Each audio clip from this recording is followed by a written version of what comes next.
હું રામ ભગવાનની નાની એવડી વાત કરું છું. રામ ભગવાનને જ્યારે રાવણને બધાને રાક્ષસોનો નાશ કરીને અને પછી પાછા અયોધ્યા નગરીમાં આવીને રાજગાદીમાંથી બેઠા. રાજગાદીમાંથી બેઠા પછી ગુપ્તસરને મોકલ્યા કે આખી ગામમાં જે ચર્ચા થતી હોય એ રાજાને આવીને કરે અને એ સાચી જ વાત કરવાની હોય. તારે ગુપ્તસર આખા શહેરમાં ભર્યા. તારે એક ગુપ્તસર એવી વાત લાવે છે ત્યાં જે બની હું તમને કહું છું. એક માણસની વહુ હતી, લગભગ એ ધોબી જ હતો. એની વહુ નદીના આ કાંઠે કામ કરવા આવતી, અયોધ્યા નગરીમાં ઘર કામ કરવા આવતી હતી. તારે એ કામ કરવા આવ્યા પછી એને મોડું થઈ ગયું ને વરસાદ રાતનો બહુ ચાલુ થઈ ગયો. એ વરસાદના કારણે બાઈ બિચારી એને ઘરે ન જઈ ગઈ અને એને જઈને વાનવાડાને કીધું કે ભાઈ તું મને મૂકી જા. કે બેન વરસાદ બહુ છે અને આ વરસાદમાં આપણે બે મરી જાઓ, એની કરતાં તમે રાત રોકા જાઓ, તમને સવારમાં વહેલા મૂકી જઈશ.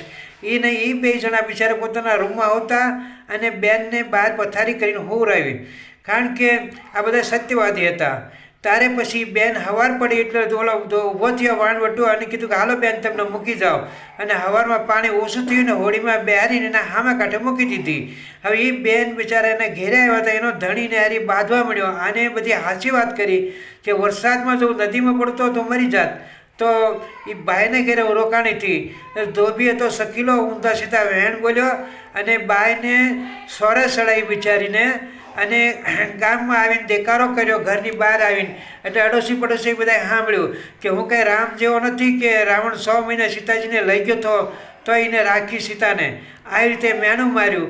આ વાત ગુપ્તસરે સાંભળી અને જૈન ભગવાનને વાત કરી. હવે હું તમને થોડીક વાત એ કહું છું કે જ્યારે ભગવાન 14 વર્ષનો વનવાસ મળ્યો જવાના હતા તેથી ભગવાને રાતે જ સીતાજીને કીધું છે આ તો અંતર્યામી યોગને અવગી શ્રી રામ કયો કૃષ્ણ કોઈ એક જ છે અને એ ભગવાન પરમાત્મા છે. એની સ્ત્રીને કોઈ હાથ ન લગાડી ગઈ, જગદંબા છે. તો રાવણની શું મજાલ થાય? માતાજી રામ ભગવાનના શ્રીજમાં હમાઈ ગયા અને ભગવાન વનમાં ગયા અને હારી સીતાજીનો પડસાયો રાખ્યો. અને એ પડસાયો રાવણ લઈ ગયો, કારણ કે રાવણને ગમે એ કારણે મારવો પડે, કારણ કે ભગવાન કોઈની ભૂલ વિના કોઈને દંડ દેતા નથી. રાવણ હતો પાપી પણ ભગવાનનો કાંઈ ગુનો કરે તો ભગવાન મારે ને એને. તારે એ સીતાજીને લઈ ગયો પડસાયો અને આશોકવનમાં મૂકી દીધા. અને ભગવાને એ પડસાયા દ્વારા લઈ ગયેલા સીતાજીને રાવણ લઈ ગયો હતો અને ભગવાને સીતાજીને છોડાવીને પાછી અગ્નિ પરીક્ષા દીધી. પછી ભગવાન અયોધ્યા નગરીમાં લઈને આવ્યા હતા અને ઓરિજિનલ સીતા જે હતા એ બહાર નીકળ્યા અને જે ભગવાનનો પડસાયો સીતાજીનો હતો એ પાછો અગ્નિમાં હમાઈ ગયો. હવે આ બની ગઈ.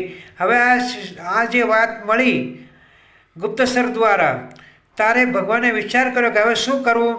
જો સીતાજીને દેશવટો આપું તો અમારે બે જણા માતાજીને દુઃખ લાગે અને જો ન કાઢું તો રૈયતનું માન રાખવું પડે કે રાજા રૈયતનું સાંભળે કે મારી રૈયત જેમાં ખુશ હોય એવી રીતે રાજ હાંકવાનું. તો એમના સત્યવાદી અને એક વેણવાળા ભગવાન હતા.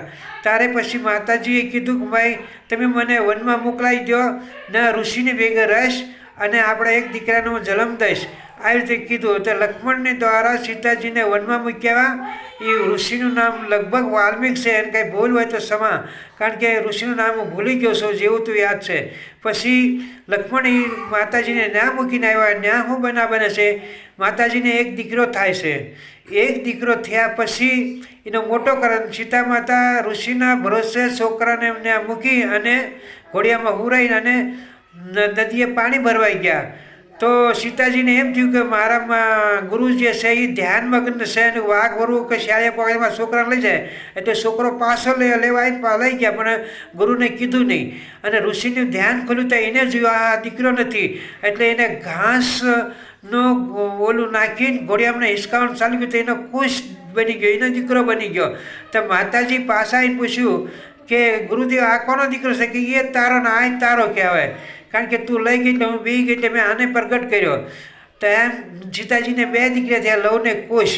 હવે આ બધાને લડાઈમાં થોડોક ગર્વ આવી ગયો હતો, જેમ અર્જુનજીને આવી ગયો હતો. એની ઘોડી બધાને એમ થયું કે અમીના હોત તો રામનું કામ કોણ કરે? તો ભગવાન પોતાના ભક્તનો ગર્વ રાવા દેતા નથી. પછી એને રાજ અગ્ન કરવા હાટું ઘોડાને મૂક્યો. ઘોડામાંથી એવું લેબલ મારેલું હોય, ક્ષત્રિય હોય આ ઘોડાને રોકે અને યા તો નમી જાય, નહીં તો રાજા ભગવાનને ઓલે કરી દે. આવી રીતે હતું. લવ ને કુશ તો ક્ષત્રિય જ હતા, સૂર્યવંશી. એ બે દીકરાએ માતાજીને એવા ભણી ગણીના ગુરુએ એવા હોશિયાર કર્યા હતા કે હર વિધિ બાણની જાણતા હતા નાની ઉંમરમાં જ. તે પછી ઘોડો બાંધ્યો એટલે સેના ગઈ. પહેલાં તો સેના મોકલી, પછી મોટા મોટા માણસો ગયા. ભરતને, શત્રુધનને, હનુમાન દાદાને બધાને એને બેહોશ કરીને કે હનુમાન દાદાને બંદી બનાવી નાખ્યા, કારણ કે હનુમાન દાદા રામ ભક્ત હતા અને આ બધી કથા જાણતા હતા. ખાલી એને એટલી નથી ખબર કે આ સીતા છે મારી માતા જે છે રામના પત્ની છે, એ આ છોકરોને નથી ખબર કે સીતાજી કીધું કે સમય આવશે ત્યારે પિતાજીના દર્શન કરાવીશ. એટલે પછી કુશ હંમેશા એમ કહેતો કે રામને ભેગું થવું છે, સીતાજીને વગર વાંકે દંડ હુકામ આપ્યો. આ બધી બે વાતો પૂછવાનું હતું. આ બધાને બેહોશ કર્યા ત્યારે પોતે શ્રી રામ આવ્યા અને છોકરાને ખૂબ સમજાવ્યા, પણ એ સમજ્યા નહીં. પછી ભગવાને બાણ ઉપાડ્યું ત્યારે ગુરુદેવને આવ્યા અને કીધું, હે રામ, એ તો બાળક છે, તમે ક્યાં ઓલા છો પ્રભુ? તમે એને મારશો તેને કોણ તારશે? જેને રામ મારે એને જગતમાં કોઈ ન તારી શકે. એમ કહીને ગુરુને પગે લાગવાને કીધું. બે છોકરોને કીધું આ તમારા પિતાશ્રી છે અને એને મૂકી પગે લાગીને અને રામને કે એને મૂકી દો. એમાં એક વાત એ બની હતી કે જે એને વાત પૂછવાની હતી ત્યારે એને રામને કે રામે પૂછ્યું કે તમે ઘોડો હું કામ બાંધ્યો હતો? તો કે એક તો આ લેબલ છે ને બીજી વાત એ હતી કે રામને કે તમારે આખી લીલા અમે જાણીશું, તો સીતાજીને વગર વાકે વનવાસ શું કામ મોકલ્યો? તારે આ કયા ધર્મનું પાલન કર્યું? તો કે રાજ ધર્મનું પાલન કર્યું. એમ કહીને બેને સમજાવ્યા અને ગુરુએ બેને મુકાવ્યા. પછી લવને અને કુશને કીધું ગુરુએ કે તમે આખી રામકથા જાણો છો, ગામે ગામ જઈને આનું ગાયન કરો તાકી જનતાને ખબર પડે. જનતા જ્યારે એમ કે સીતાજીને પાછી લાવો અને બધાને એમ થાય કે સીતાજીનો કોઈ વાંક નથી, તારે તમારે સીતાજીને લઈને અને રામને ઘેરે જવાનું છે. એને આખી અયોધ્યા નગરીમાં ગાયન સંભળાયું. પછી બધી જનતાને ખબર પડી અને બધાએ માફી માંગવા તૈયાર થઈ ગયા હતા. રામ ભગવાન સીતાજીને બોલાવ્યા અને સીતાજીને કીધું કે ભાઈ આ બધાને સામે તમે હજી વખત તમારે પરીક્ષા દેવી પડશે, કારણ કે ભગવાનનો જવાનો સમય બી પૂરો થવા આવ્યો હતો. પછી સીતાજી કીધું કે હે રામ, હે પ્રભુ, આ દીકરા બે તમારા છે. અને ધરતી માતાને કીધું, હે ધરતી માતા, જો મેં રામની સિવાય કોઈને સામું ન જોયું હોય તો મને જગ્યા આપો. એટલે ધરતી ફાટી અને સીતાજીને જગ્યા આપી અને ધરતી માતા સીતાજીને રથમાં બેહારીને જમીનમાં લઈને વહી ગયા અને છોકરા ભગવાનની પાસે રહ્યા. અને ચારેય બહેનો છોકરાને ભગવાને નોખું નોખું રાજ આપી દીધું. અને પછી એક ગુરુને આવે છે, એ ગુરુ આવે છે અને રામને કહે છે કે મારે તમને વાત કરવાની છે. ગુરુ બીજા કોઈ નહોતા, યમરાજ પોતે આવ્યા હતા. ભગવાનને કહેવા હતા કે ભગવાન હવે તમારી લીલા હાંકેલી અને હુયાવો સ્વર્ગલોકમાં, એનું તમારું કાર્ય પૂરું થઈ ગયું, કારણ કે ભગવાને હજારો વર્ષ રાજ કર્યું હતું. તારે પછી કીધું કે તમારી મારી વાત જો કોઈ સાંભળશે તો કે એને તમારે મૃત્યુદંડ દેવો પડશે. એ બોલી કરો. ભગવાને વિચાર કર્યો કે કોઈ સેનાને મૂકવી કરતાં લક્ષ્મણને ઊભા રાખ્યા. લક્ષ્મણને કે તેમાં એ ઊભા રહ્યો અને યમરાજ અને ભગવાન ત્યાં જઈને એકાંતમાં વાત કરવા માંડ્યા. પછી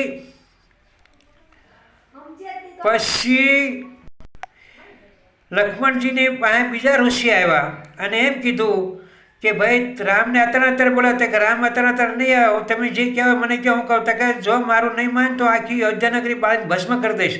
આવી રીતે વાત કરી. તારે લક્ષ્મણજીને એમ થયું કે આખું ગામ મરે કરતાં હું એકલો મરી જાઉં તો હાલ છે. એ ભગવાનની પાસે ગયા અને યમરાજ અદ્રશ્ય થઈ ગયા અને ભગવાને કીધું કે ભાઈ તું હું કામ આવ્યો? મેં કીધું હતું ને મૃત્યુદંડ આવ્યો, મારે તને કેમ મૃત્યુદંડ દેવો? ત્યારે યમરાજ અને એના મોટા મોટા મંત્રી હનુમાન દાદાની બધા આવ્યા. યમરાજને હનુમાન દાદા અને મોટા મોટા મંત્રી અને જાંબુવંતને બધા આવ્યા અને બધાએ કીધું કે ભગવાન એનો ત્યાગ કરો એટલે મૃત્યુદંડ ઘડી થઈ જાય. એટલે લક્ષ્મણને રામે કીધું કે લક્ષ્મણ હું તારો ત્યાગ કરશું.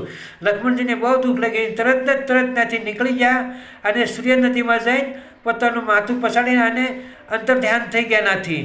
હવે રામે વિચાર કર્યો કે જેનો ત્યાગ મારે કરવાનો હતો એ ભાઈ જેવો ભાઈ મારો હોઈ ગયો, સીતાજી હમાઈ ગયા, હવે મારા જવાનો સમય પૂરો થઈ ગયો છે.